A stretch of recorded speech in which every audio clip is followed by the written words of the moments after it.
KBR news కి స్వాగతం. ఈ ఇంటికి సంబంధించి ఇళ్లకు సంబంధించి Vijayawada municipal corporation building plan approvals ఇచ్చినారు. విజయవాడ మున్సిపల్ కార్పొరేషన్ వారు బిల్డింగ్ ప్లాన్స్ అప్రూవల్ ఇచ్చినారు. ఈ ఇంటికి అన్ని రకాల అనుమతులతో పాటు ప్లాన్ అప్రూవల్ చేసి విజయవాడ మున్సిపల్ కార్పొరేషన్ వాళ్ళు వీళ్ళు ఇల్లు కట్టుకుంటా ఉంటే ఇళ్ళకు కూడా ప్లాన్ అప్రూవల్స్ శాంక్షన్ చేసి స్టాంప్ వేస్తారు. మరోవైపున బ్యాంకుల వాళ్ళు వాళ్ళ డ్యూ డెలిజెన్స్ పూర్తి చేసి వీళ్ళందరికీ లోన్లు కూడా ఇచ్చారు. ఇక్కడ ఉన్న వాళ్ళు దాదాపుగా ఒక్కొక్కరు 20 లక్షలు 25 లక్షల రూపాయలు పైన వీళ్ళంతా కూడా లోన్లు కూడా తీసుకుని ఎన్నో సంవత్సరాలుగా వీళ్ళు ఈఎంఐలు కూడా కడతా ఉన్నారు. నేను అడుగుతా ఉన్నా, స్థలం వేరొకరిదే అయితే రిజిస్ట్రేషన్ మీరు ఎలా చేయించారని అడుగుతా ఉన్నా. స్థలం వేరొకరిదే అయితే బిల్డింగ్ అప్రూవల్ ప్లాన్స్ ఎలా ఇచ్చారు అని అడుగుతా ఉన్నా. స్థలాలు వేరొకరివే అయితే మీ ఇళ్లకు కరెంటు, డ్రైనేజు, ఇతర కనెక్షన్స్ అన్ని ఎలా ఇచ్చారు అని అడుగుతా ఉన్నా. వేరొకరిదే ఈ స్థలం అయితే వీటికి ఇక్కడ ఉన్న వాళ్ళకు బ్యాంకు లోన్ ఎలా ఇచ్చారని అడుగుతా ఉన్నా. రిజిస్ట్రేషన్ చేశారు, బిల్డింగ్ ప్లాన్ అప్రూవల్స్ ఇచ్చారు, అన్ని రకాల పర్మిషన్స్ ఇచ్చినారు.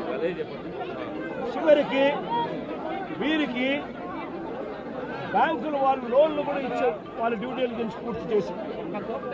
మన ఇన్ని సవ్యంగా ఉన్నప్పుడు ఇది ఏ రకంగా గవర్నమెంట్ ముందుకు వచ్చి వీళ్ళకి ఎటువంటి న్యాయము చేయాలి అని కనీసం ఆలోచన కూడా లేకుండా, ఎటువంటి ముందస్తు నోటీసు కూడా ఇవ్వకుండా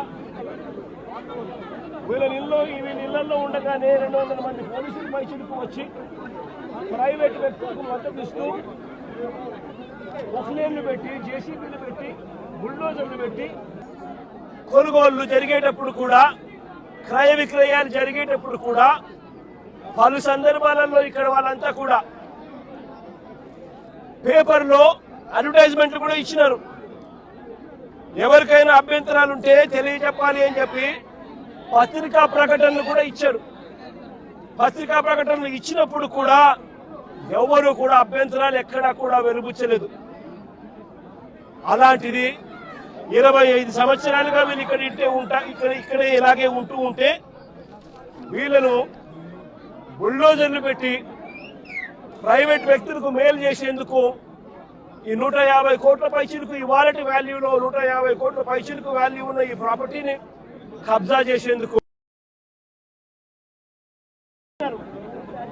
సాక్షాత్ చంద్రబాబు నాయుడు కలిసినారు. చంద్రబాబు నాయుడు 3 సార్లు కలిసినారు.